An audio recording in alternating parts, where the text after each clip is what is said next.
Hare Krishna, Radhe Radhe. Welcome back to happy life with Kanha ji, जिसकी इस video में आप है शिवानी के साथ।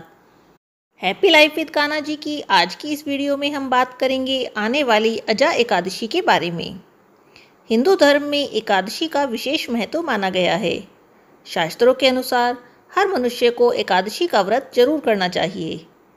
एकादशी महीने में 2 बार कृष्ण पक्ष और शुक्ल पक्ष में आती है। भाद्रपद माह के कृष्ण पक्ष की एकादशी को अजा एकादशी के नाम से जाना जाता है। इस दिन जगत के पालनहर्ता श्री हरि भगवान विष्णु की पूजा भगवान ऋषिकेश के रूप में की जाती है। भगवान विष्णु को यह तिथि अत्यंत ही प्रिय है, इसीलिए एकादशी के व्रत को सर्वश्रेष्ठ माना जाता है।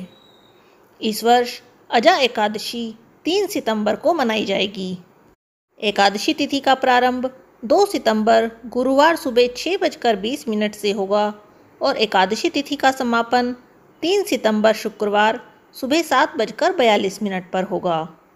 इसी को लेकर कुछ लोगों के मन में ये संदेह है कि एकादशी का व्रत 2 सितंबर को किया जाएगा या 3 सितंबर को।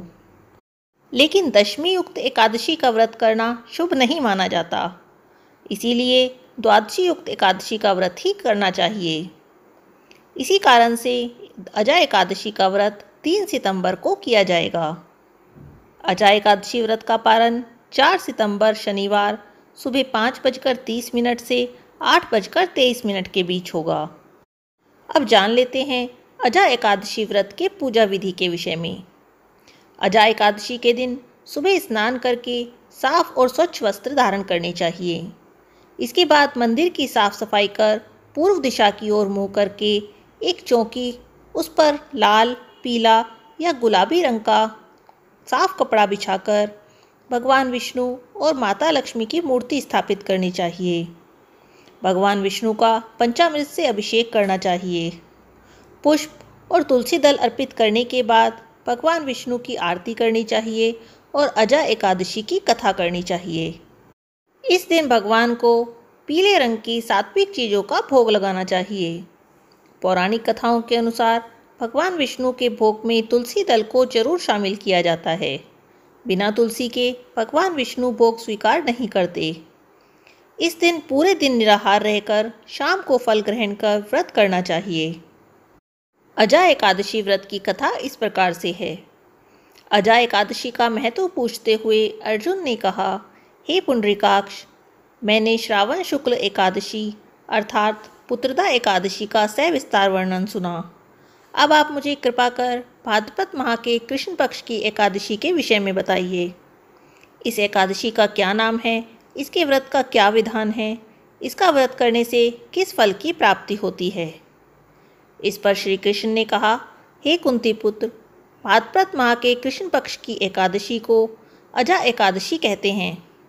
इसका व्रत करने से सभी पाप नष्ट हो जाते हैं। इस लोक और परलोक में मदद करने वाली इस एकादशी व्रत के समान संसार में कोई और अन्य व्रत नहीं।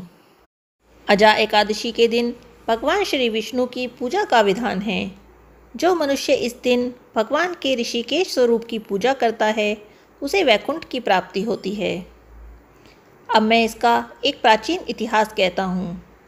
प्राचीन काल में हरिश्चंद्र नाम का एक चक्रवर्ती राजा राज्य करता था। उसके किसी कर्म के वशीभूत होकर अपना राज्य और सब धन त्याग दिया, साथ ही अपनी स्त्री, पुत्र और स्वयं को भी बेच दिया। वह राजा चांडाल का दास बनकर सत्य को धारण करता हुआ मृतकों का वस्त्र ग्रहण करता रहा, मगर किसी प्रकार से भी वह सत्य से विचलित नहीं हुआ। कई बार राजा चिंता के समुद्र में डूबकर अपने मन में विचार करने लगता कि अब मैं कहाँ जाऊँ और क्या करूँ जिससे कि मेरा उद्धार हो सके। इसी तरह से राजा को कई वर्ष बीत गए। एक दिन की बात है, राजा इसी चिंता में बैठा था कि वहाँ पर गौतम ऋषि आ गए। राजा ने उन्हें देखकर प्रणाम किया और अपनी सारी कहानी कह सुनाई। राजा की बात सुनकर गौतम ऋषि कहने लगे, हे राजन, तुम्हारे भाग्य से आज से 7 दिन बाद भाद्रपद कृष्ण पक्ष की अजा नाम की एकादशी आएगी। तुम विधिवत उसका व्रत करो। गौतम ऋषि ने कहा, इस व्रत के पुण्य के प्रभाव से तुम्हारे समस्त पाप नष्ट हो जाएंगे। राजा से इस प्रकार कहकर गौतम ऋषि उसी समय अंतर्ध्यान हो गए। राजा ने ऋषिदेव के कहने के अनुसार एकादशी आने पर विधि पूर्वक व्रत किया और जागरण किया। व्रत के प्रभाव से राजा के समस्त पाप नष्ट हो गए। स्वर्ग से बाजे बजने लगे, पुष्पों की वर्षा होने लगी। उसने अपने मृतक पुत्र को जीवित और अपनी स्त्री को वस्त्र और आभूषणों से युक्त देखा।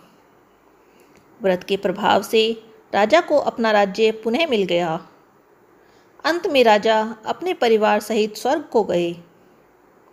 हे राजन, यह सब अजा एकादशी व्रत के प्रभाव से ही हुआ। जो मनुष्य यत्न के साथ विधि पूर्वक इस व्रत को करते हुए रात्रि जागरण करते हैं, उनके समस्त पाप नष्ट हो जाते हैं और अंत में स्वर्ग की प्राप्ति होती है। अजा एकादशी का महत्व इसी बात से लगाया जा सकता है कि अजा एकादशी व्रत की कथा के सुनने मात्र से ही अश्वमेघ यज्ञ का फल प्राप्त होता है। Happy life with Kanha ji की आज की इस वीडियो में बस इतना ही। अगली वीडियो में जल्दी ही फिर मिलेंगे, तब तक जुड़े रहिए हैप्पी लाइफ विद कान्हा जी के साथ।